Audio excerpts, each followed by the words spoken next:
Welcome to this new episode of The Disabled Life. The purpose of this podcast is to tell people how I live my life. The name I'm using on the podcast now is The Disabled Guy, because I felt that you needed to hear something as opposed to just my voice there. I'm a disabled male living in Florida with cerebral palsy. I'm here to tell you how I live my life and some of the volunteer work that I do and how I manage to do it with cerebral palsy. Without further ado, let's go into the episode. Well, what I'm going to talk to you about today is something different. I'm going to talk to you about today about a day in my life that happened yesterday, Saturday the 30th. Today is the first Sunday. So, the reason I'm doing this episode is because I planned on talking about a experience I had with Quest and how, and I'm still going to do that, but I'm going to talk about the experience as it happened to me that day. It happens on Tuesday, so I don't want to edit. I don't want to record, edit, and post all on the same day. It is too much work. So I'm going to give you this day in my life thing, so that you know, so that you have something to listen to. And also you understand what we do as disabled people. Okay, to start off, I started my day yesterday at around 7. My mom and I got up around 7 o'clock. I had my coffee, had some medicine, we did those things that I had to do. And she got ready, I got ready. She helped me get ready, I got ready. So the next thing we did is we went to pick up a friend of hers that asked her to take her to a few errands she had to run. She had to go to a bank and a store, and I think and she went to T-Mobile, but she didn't do anything there. So what happened was, the first thing we did, we took her to the bank. So Mom and I stayed in the car. Then we took her to when we went to a store with her, and we took her to a store. So we all got off in the store. So I decided, okay, since I didn't want to eat keto, I didn't want to break my keto too much, I went ahead yesterday and I took a bar and I took a piece of beef stick and something to drink. I took those and I ate those in the car as we were at the second stop. No, sorry, the third stop. Then after that, what did we do? Then after that, we went home. We dropped her off and went home. All this took us from 7 a.m. to 3 something p.m. So I hadn't eaten anything, like I only eat snacks. I haven't eaten lunch yet. So I came home and I was getting frustrated because it's, once you don't eat after a while, you get hungry and you gotta eat. Now you get hangry. I wasn't to the point of hangry, but yeah. So I will sometimes go with Mom to places just to go out, because I get tired of being home 7 days a week. Sometimes there's weeks that happens to me, and I don't like it. It's boring, and I don't like it. Even though I have computer, I have TV, and I have amateur radio, which I haven't used in a while. So let me talk about this. So sometimes the disabled will go somewhere just to leave, and we do that. So sometimes those things are that way. But I think I'm going to change that a little bit. I'm going to start going out to eat and stuff with friends. So that's something that I want to do. Another thing that I'm doing different is I'm starting to get involved in more podcasting groups to see if I can meet more people that are like-minded. I don't go for friendship just because somebody's disabled. I have to have common interest with the person. Whether they're disabled or not, I have to have a common interest with the person. So that's the way I do things. So I have some friends that are from amateur radio, some friends that are from other places that I volunteer. But I'm looking to diversify and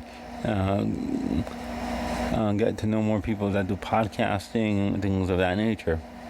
Whether or not I ever meet them in person, it doesn't matter. It doesn't matter. It's something that I strive for, but maybe it won't happen. So I'm just talking to you. This is a day in my life. This is how I do things. So this is interesting because a lot of people don't know this. For those of us that don't work, it is hard to make friends. But it is hard because we have to find other alternative ways to make friends. So that's what's happening, and it's interesting that a lot of people, that's how they make friends. They friends from work, and that's how it is.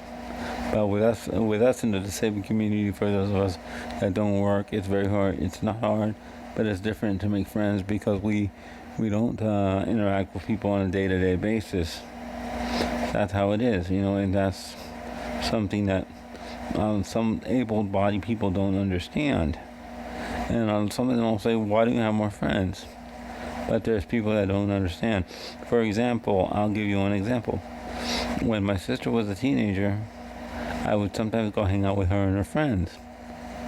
But it was interesting because I knew what was going to happen. I knew that once she grew up, things were going to change, and I understand that.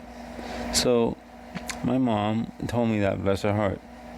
I didn't say anything. I just took the piece of advice and let it be there because when people mean well, I don't stop them from thinking. I don't stop them from helping me, even though I may not need it, because I understand that they just mean well, and I respect that. So that's all it is. Because some people, I know some disabled people get angry and say, "Oh, I don't need to hear that." I did that in the past. I did that before, and what it did was, it caused a little bit of tension. So I realized, let me not do that. I let things go. For example, I was doing something. What was I doing? Okay, I was doing something that was bothering my mom, and I didn't realize it. I kept telling her that a certain friend of mine were gonna come pick me up. I told her like twice, and all of a sudden she says, "You worry too much." I said, and then I didn't respond to it. But in my mind, I said, "Nope, it's not the fact that I'm worried too much. I'm just reminding her." But if she felt that I was that was the case, I would adjust that and not say it so much, because it is not something that I was doing on purpose. It is something that she was perceiving because of what I was saying. But the reason I was saying that thing is because I wanted her to remember. So once I stopped doing that, things got better and changed, because then she didn't keep reminding me of that, because she knew that she knew that I wasn't worried about it. Where the truth was, I was never worried about it. I was never stressing about it, but because she felt that way, she thought. There's a lot of times when you are perceiving something and you bring it on to another person. But I've learned how to deal with that. What I do in that case is I adjust the behavior that's causing that's seeming to be that way. For example, when I was a kid, when I was a teenager, I used to say, "Oh, I already know that." And what that used to do is I used to frustrate people, because I don't know why it frustrated them, but it did. My mom. So I decided, okay, I realized that was a problem. So after I realized that was a problem, I adjusted it and didn't do it again. So I didn't say that anymore. It was hard for me not to do it because I was used to it.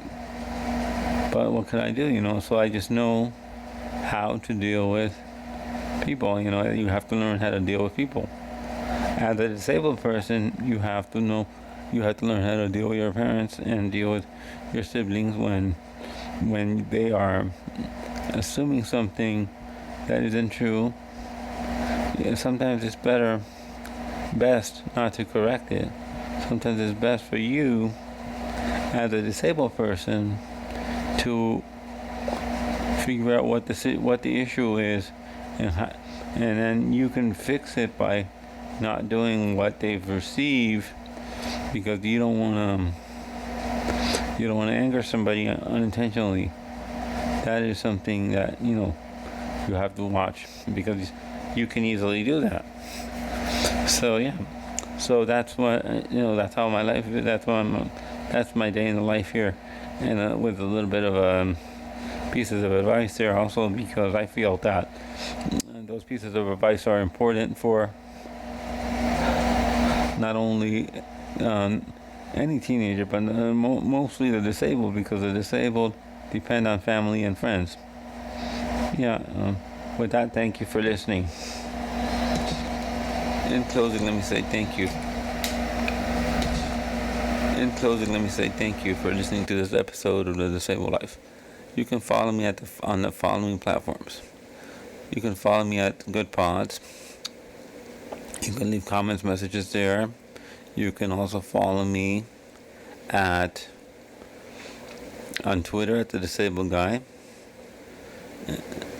And you can also listen to me on Apple Podcast, Google Podcast, Spotify, and many others.